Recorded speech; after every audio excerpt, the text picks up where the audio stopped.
Why?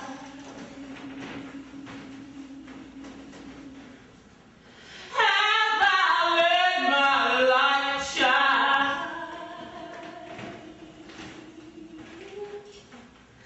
Have I made 99?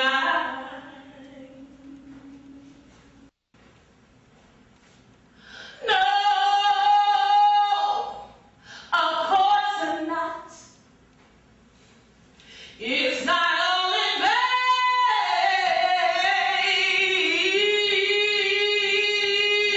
'cause after all is eternal gain. Didn't see it coming. There were no warning signs. Weren't there? Maybe so, but not right away. Felt sudden to me, like out of nowhere. Didn't feel real, like it's not happening to you. That first time.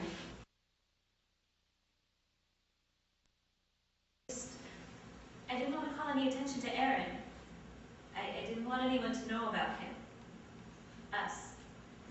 They would have laughed anyway at the idea of me having a boyfriend. At school, we were like always together. He walked me to every class, he sat with me at lunch. Then, he started to drive me home after school. He told me that there were a lot of crazies in that neighborhood looking to hurt a girl like me. And wow, he had like the hottest car ever! It was like a red convertible Ford Mustang. I thought it was normal for couples to fight. What girl didn't get pulled by her ponytail once in a while? What guy didn't get smacked in the back of the neck? The kids at school were always yelling or throwing each other up against hallway lockers, so yeah. Aaron and I fought. Although he was the one who did all the yelling.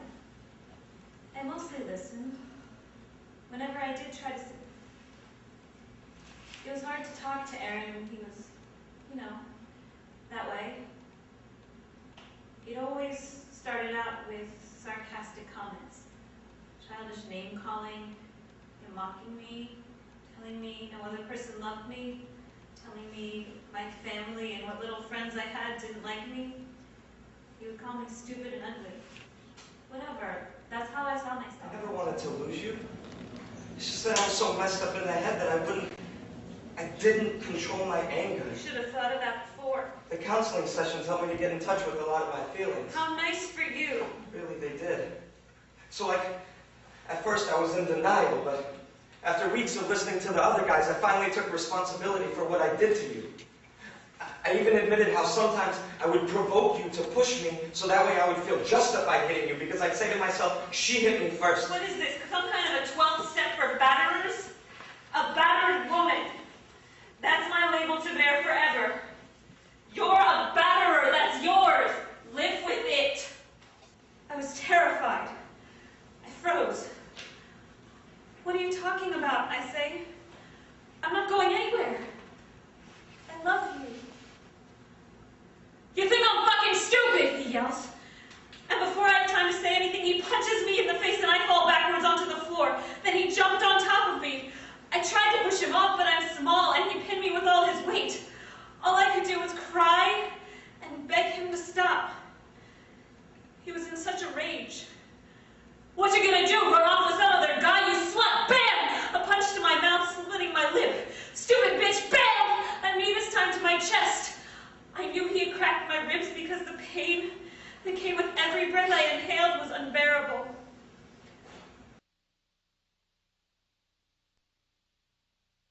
I remember how when I was 4, my father was like this giant hero to me. He was 6'5", 200 pounds of muscle, a former Golden Gloves champion, decorated military man, CEO of his own company. My mother was all of 5 feet and 110 pounds. A dental hygienist turned his personal secretary. He controlled her like he ran his business. I have fractured memories of my father hitting my mother. When I was 5, he almost beat me to death. He said it was to make a man out of me. He caught me playing with one of my sister's dolls. You know, I could have been a good father. And you would have been a great mother. I don't believe you. How can you fucking say that after what you did? I miscarried because of you.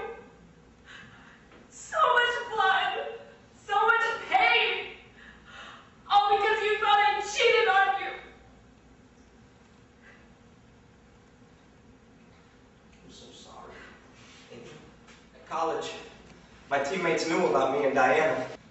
They either said or did nothing. This one time after practice, Diana was rushing me.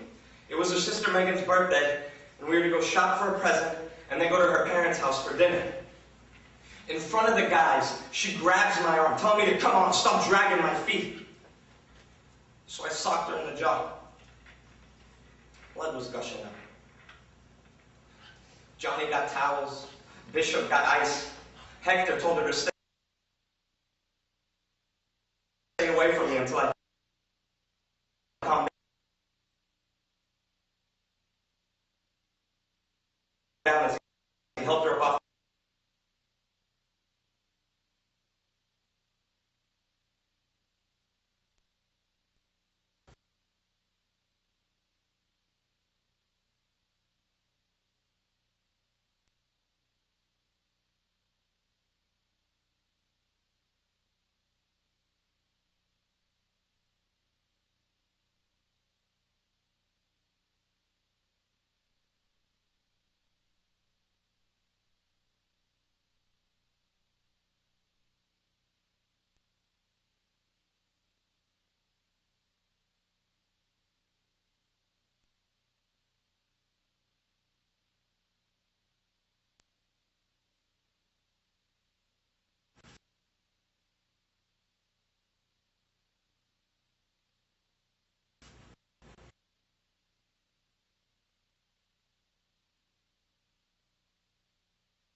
No man is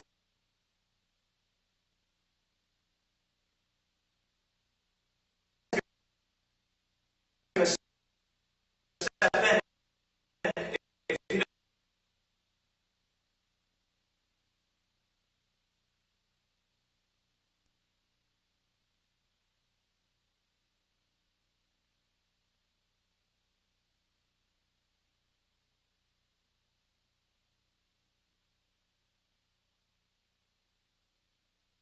I mean, after all, we wear a white beater. It's part of the culture. Oh, and don't let no sister call the popo on her brother for battery charges, because he's already got it rough in this racist society. It's all about control. I wanted Diana to do something. I wanted her to stop doing something. Every guy gets something out of it, an upper hand. I mean, for some men, you get a little more status with the fellas for keeping your girl in check. And for others, it's all about no lovemaking, just backbreaking. Beating on your girl makes your dick hard.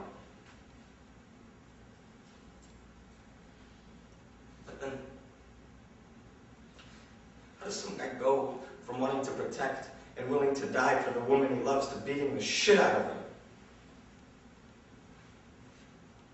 It's the same passion driving him. Let's face it, men don't hit women conflicts with the notion she won't respect the man she can push around. I caught Victor staring at me. He was so handsome. Reminded me of Robert Redford. But he had this pencil pusher look about him, you know, straight lace. So when he finally asked me to dance, I said no. At first. But then Gloria dared me. $5, she said, if you dance with a gringo. So I did.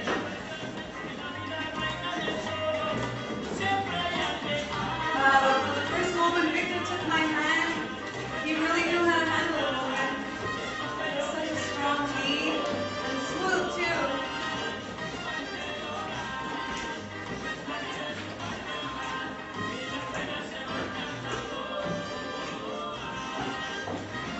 A real wrinkle suave. He stops the car. He tells me, get the hell out. He shoves me, I shove him right back. So now we're really going at it. We're yelling at the top of our lungs, and I'm waving and pointing my finger in his face, and he's shouting at me. Get your fucking finger out of my face, I'm warning you. Or what, I say. He grabs my finger and twists it. I hear a crack. And then I feel this horrible pain. But not the kind of pain you feel like when you hit something and then it goes away. This pain was sharp and lingering. He broke broke my finger. It's not your fault. I just can't believe how family court is so buddy-buddy with a complete prick to take the side of an abuser, to say it's not in the best interest of the child to be with their mother. That's crazy. Oh, and I'm sure it didn't help my case that the judge kept treating me like some kind of illegal. I was born and raised right here. I graduated some letter from Stanford. I was Fortune 500 executive before I gave it all up for Victor. That fucker. He always said he was going to take Lizette away from me. I just never thought he'd follow through on his threat. And I listened to you. I didn't keep bringing up about the domestic violence during the hearings. And now look what happened. And he was like, Puta's going to raise my little girl. I am truly sorry. Sorry. He had about 3 dozen lilies when he got home that night. And besides, I mean, I had to procure Victor for Lizzie's sake. I wasn't about to walk out on him and let my daughter grow up without a father, and then have her hate me for the rest of her life. I know you and Daddy had your problems, but just because the two of you couldn't make your marriage work doesn't mean I can't. I know I can make Quinn happy. Make him happy? Make him happy? What about your happiness? Oh, sounds good. Sounds good. Hey man, let's make this thing happen. Don't be working on it on the slim. Put your working styles on the mat. Anyway, it's not gonna be an all-night thing, so we need to get it. But I'm not done yet. So you baby girl, we'll be out all night. So I need you home now. Let's go. But you said I could stay longer this time. That was before, and this is now. But what I'm hearing, you giving me rent? I let you come here. I gave up my time to bring you to visit your damn mama. Why you so fucking ungrateful, man? Appreciate all I do for you. That's not true. It's not that. No, It's just never mind. Yeah, I thought so. Don't let him boss you around like that, Lizzie. She doesn't have to take shit from you. You're not a real man anyway. Man, I ain't got no time for no bullshit drama. You know that. Let's go. She was good to me. She supported me at all of my shows. She helped me with my bills. She lavished me with gifts. She was the first person to tell me that I deserved to be wearing Jimmy Choos. I thought I had won a lottery. By the time we started living together, I didn't mind that. I didn't mind calling or texting every few hours. We were in love. And that way, I always knew where she was too. I didn't care that she hated my so-called friends. I stopped hanging around most of them anyway. It felt like nobody wanted to see us happy. She'd warned me that they would try to break us up because she was white, and it seemed like she was onto something until... What? Until she raped me. She said that her father kicked her out of the house because he didn't want a dyke for a daughter. She said that she would never hurt someone she loved by throwing them away.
I remember one time Hillary telling me that I reminded her of her father.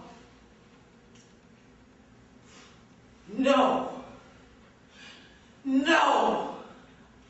No! It wasn't Adam's love that freed Eve. Instead, the missing rib left a wound for her to slip from the cage, which set the stage. God proclaimed they be one, but how do two from one return to perfect bliss, the dust now stains? So the first son hid a seed in his fist, pissed over the price to be paid. And Eve, beautifully newborn and naive, thought the bead that split her tenderness would be gift enough to heal the rift. No, no, not this. The serpent spied and spun his lie around the fruits of life and wisdom and sang a song from dusk till dawn, knowing Eve would listen. The Father only spoke to him, not her. From the day of her escape, rent from the man, Eve's hearing damned her father's voice she missed. So the serpent tricked, ventriloquist. My daughter dear, ye hissed, eat of this. And Adam shared, afraid to be further parted. Paradise lost for the sake of one ill-parted, and for this, yes, this, God cursed the bee to love and bleed while Adam's seed would spill on Eve over and over again. Now you believe? Why? Because my battered face has been plastered all over the papers and Hillary's looking from the other side of those prison bars? Like everybody else in my life here, that your belief in me is too little, too damn late. I cried on your shoulder, yours. You came to that shelter once a week for 4 months, prayed with me and others, talked about life and hope after abuse, while your own life was spiraling down the same path and left me. It's Hillary that shows up at your door when Michael slams you into that wall. Imagine that all the money is in his name or worse. You don't even have it because he doesn't trust you enough to let you work. Or just imagine that you take the car that's registered to him and you throw your kids in the back seat as they ask you, is Daddy coming? All while you're checking the rearview mirrors at every stop because you know he's reported stolen when they catch you. You're the criminal.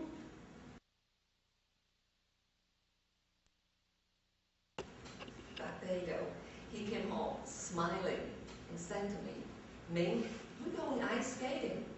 Can you imagine? I did not know if I could do it, but it was so good to see Lee happy and not worrying. All the time he was worrying about money and how to fit in with the other men at the university. On the way back, we passed at the market, and Lee bought me flowers. It was so beautiful. He tucked one in my hair, and he kissed me right there in front of everybody. I was so embarrassed but happy. That day, it was like a wonderful, wonderful picture.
sinking blow hit my lower arms and hip. I was half asleep. I was still confused. It was dark. I couldn't see him to defend myself. My eyes were flooded by my tears. Lee was screaming, saying that I was worthless, only good at eating his food and costing him money. The third blow hit my lung as I tried to squeeze beneath the bed, the space under my bed. I could feel warm urine spreading down my thighs and onto the floor. I don't know if there were any more blows after that. My body was in so much pain and my mind went blank. After a while, Lee turned on the light. I think it was to see what he'd done. I just lay there. I couldn't move. He threw the broom handle down next to me. Get up and clean this mess you made.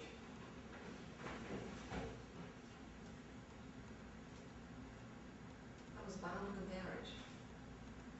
Till then, Bible scriptures tell us to submit to our husband as heads of the household. At our church, women are told to pray and to forgive their husbands unconditionally. I was hit by my father as a girl.